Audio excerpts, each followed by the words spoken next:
Okay, so I'm going to talk today about not the company I work for now, but the company I used to work for, which is called Interserve. And Interserve was having some really serious financial difficulties. So resources were very limited. But despite that, or maybe in spite of it, we realized that we really needed to think about having integrated planning, apart from anything else, just to be able to know what our cash was looking like. And I want to say to people, all the people out there who don't have integrated planning, so you don't need to have huge amounts of funds and resources to actually make something happen. It is possible. I'm just going back to the poll question before. So we started with thinking about the six success factors for integrated planning and picked them off one by one. The first for us was figuring out what kind of model we wanted, and we knew from the get-go that we needed a three-way model, because obviously cash, very important to us. So we needed the P&L, the balance sheet, and the cash flow.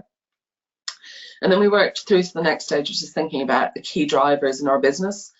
And Interserve was a very people-led business. We had over 20,000 employees, and so a driver around people, and for us that's wage inflation.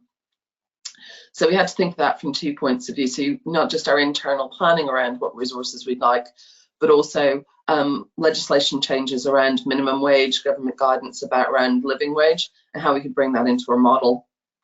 Like with most organizations, we needed to think about sales as well. So we wanted to tie into the sales CRM system. The rest of our cost base for procurement to make sure that we had our supply chain tied into our planning as well. And a macro issue that I thought I'd just highlight was UK government election cycles. So because we did a lot of work with the UK government, when an election was coming up, it would have a negative effect on our revenue, because civil servants don't like spending money when they're about to get a new boss. Interesting factoid there for us. But it all fed into the drivers that we wanted. And then we thought about the processes that we wanted to integrate. So the start point was that we had at minimum 200 different spreadsheet models across the business that would then get added together one by one onto a platform. And it was just very inefficient. So we wanted to go from that to starting with everybody working from the same space. That would be a key critical success factor for us. And then we wanted to also integrate the sales CRM system, HR plans, and procurement. So moving on to the next slide, we had at that point, we thought about the success factors, we picked our model, we decided on our key drivers, and we thought about which processes we wanted to integrate.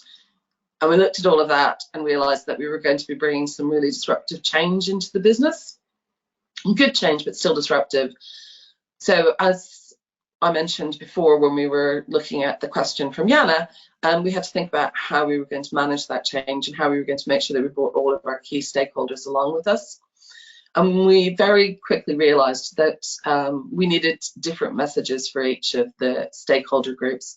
So for our leadership team, the board and the shareholders, it was about explaining to them that they would have better control over the business, that have a better insight into their key metric, which was cash. And it also enabled us to give them insights to be able to get the business ready for sale. The next biggest stakeholder group is finance, and in lots of ways there's a much easier sell there, because we've all experienced how dysfunctional a disintegrated planning process can be when everyone's working on Excel. So by the time you add up your 200 Excel spreadsheets, you get to an answer that just isn't correct. It's generally very conservative. Then the senior leadership team get impatient and impose a top-down target, which may or may not get pushed back to the local business lines. And so, again, go to Yana's piece about everybody trying to reconcile all the time to see who has the right target. In integrating just takes that away. And then the other teams, it was about promising to them that their forecasts would be integrated into the finance forecast, and vice versa, so that we'd stop having the tick-tock backwards and forwards about whose numbers were right. So we've got our stakeholders on board, we've figured out our success factors, we've got the drivers, the model, we know which processes we want to integrate, and on the next slide, we want to think about how we're actually going to do the integration. So we picked a tool, and I'm not going to spend much time there because that for us was the easiest part of the process. But what we had to think about here was how we were actually going to implement our platform. And we decided to go through a continuous improvement process. So we ran a number of sprints. And each of the sprints had an outcome that took us into a way better place than we'd started from. So the first sprint was to take us off our 200 plus Excel spreadsheets and get us onto a single platform to have something that could manage the driver around wage inflation and to be able to produce a decent P&L forecast. And we achieved that. The second sprint was about bringing in the sales CRM data, bringing in data from our purchase ledger and sales ledger so that we could start to get a good view of the patterns around working capital to drive the balance sheet part of the planning process. Third sprint, we got our full three-way model, and we started to bring in the HR plans at a role level around overhead staff. And then we brought in procurement and so on and so forth. So every time we were adding something valuable to the system. I would say I've got three key takeaways for people who are trying to do this. Number one, do not let good be, or perfection be the enemy of good. Sorry, I was getting that wrong. You just need to go, if getting off the spreadsheets is the thing you want to do, then go live with that. It's better than what you had yesterday. The new tools on the market really do allow you to refine your plans. So if you figure out that you want to change your drivers, you want to change the way you're working on things, go ahead and do that. And you find, I mean, I certainly found that we had some really great positive byproducts from implementing the system. So we had always thought that our master data was pretty good. Turns out it wasn't quite as good as we thought.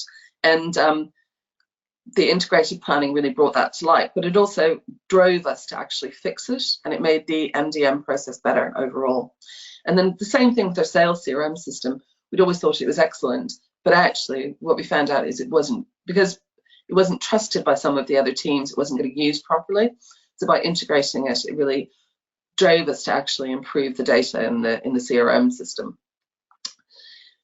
which both things that we hadn't really thought we were going to get out of the system, but actually improved the business overall.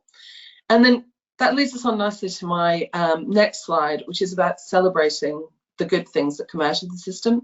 So the byproducts that I just talked about, absolutely needed to celebrate those. The time saved by everybody from the budget process was just ridiculous. We used to start probably sometime in the summer and finish sometime in December. So you're talking about a 6-month cycle, distracting everyone from the actual business of running the business. And even with the first sprint where we just got a P&L, I think that took us down to kind of 2 months. So we made further improvements after that, but just dropping 4 months out of that cycle was a huge upside. And then finally, last but not least, for the finance teams, it just enabled them to actually do more value add work. So taking them away from the spreadsheets and the constant reconciliations and allowing them to actually be proper business partners to their business. So overall, I mean, I hope that this has given people some ideas to think about, and maybe you can implement yourselves. But at this point, I'll hand back to Hans. Thank you very much, Sheila.